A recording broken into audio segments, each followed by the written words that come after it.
Shalom. This week's Sedra is Sedrat Pekudei. This week's Sedra continues and ends the discussion of the building of the tabernacle, the Mishkan. At first glance, this week's Torah portion could be viewed as just a series of measurements, but with a more analytical approach, greater lessons are to be taken from the Psukim. The Sedra opens with the following verses, and pardon me for reading. These are the numbers of the Mishkan of the testimony, which was counted at Moshe's command. This was the work of the Leviim under the direction of Itamar, the son of Aaron, the Kohen. Betzalel, the son of Uri, no relation, son of Hur, of the tribe of Judah, had made all that the Lord had commanded Moshe. In his commentary on the praise of Betzalel found in the previous psukim that we just read, the Ramban wrote that the reason it says that Betzalel did everything like Hashem commanded was to say that all was done with him teaching the scholars what to do. A second reason, and the explanation that we'll focus on, comes from a medrash that says that these statements were praise for Betzalel. Hashem was stating that even things that Betzalel's Rebbe didn't tell him to do, Betzalel did anyway, and Hashem agreed that these original ideas of Betzalel were very good things. The medrash's praise of Betzalel seems to fly in the face of another episode that we find later in the Torah. At the inauguration of the Mishkan, Aaron's sons offered incense that wasn't part of the offerings commanded by God.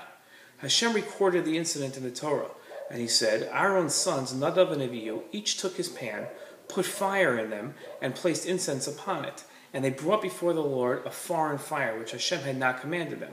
A fire went forth from before the Lord and consumed them, and they died before the Lord.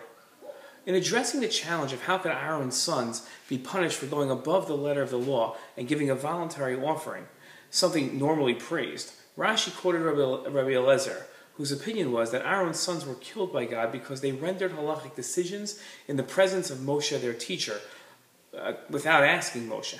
Had Nadav and Avihu asked Moshe, their Rebbe, if the voluntary offering they wished to give was appropriate, it would have been approved. This episode of Nadav and Avihu seems to teach that service of God that isn't directly commanded or pre-approved of shouldn't be done.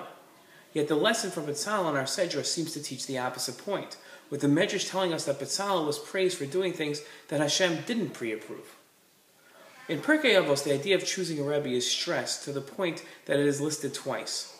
While both statements seem to say the same thing, our scholars explain them to be different lessons.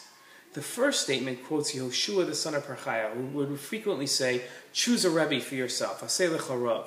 The second quotes Rabbi Gamliel, who would say, choose a Rebbe and stay away from doubt. Our scholars explain the difference between the two statements. The first taught us to learn a methodology of thought and study from our rabbis. The second taught that we have to avoid doubts in mitzvah observance by asking our rabbis questions that we have when it comes to practical observance of halacha. What is the difference between Betzalel, who is praised for going above the letter of the law, and Nadav and Avihu, who are killed for going above the letter of the law? Betzalel learned a methodology from his Rebbe, from his teachers, and applied it appropriately. Nadav and Avihu applied their lessons inappropriately. They hadn't mastered the methodology. They should have been in doubt about whether or not to give that offering and asked Moshe, their teacher, what to do. Going above the letter of the law is great, as long as it's within the lines of things that we've previously studied and within a construct of an established tradition and methodology. Betzalel had it, Nadav and Avihu did not. Betzalel was praised, Nadav and Avihu unfortunately suffered the ultimate of punishments. It's an important lesson about our own individuality and our own service of God to make sure that it all conforms and fits into our traditions and our halacha. Shabbat Shalom.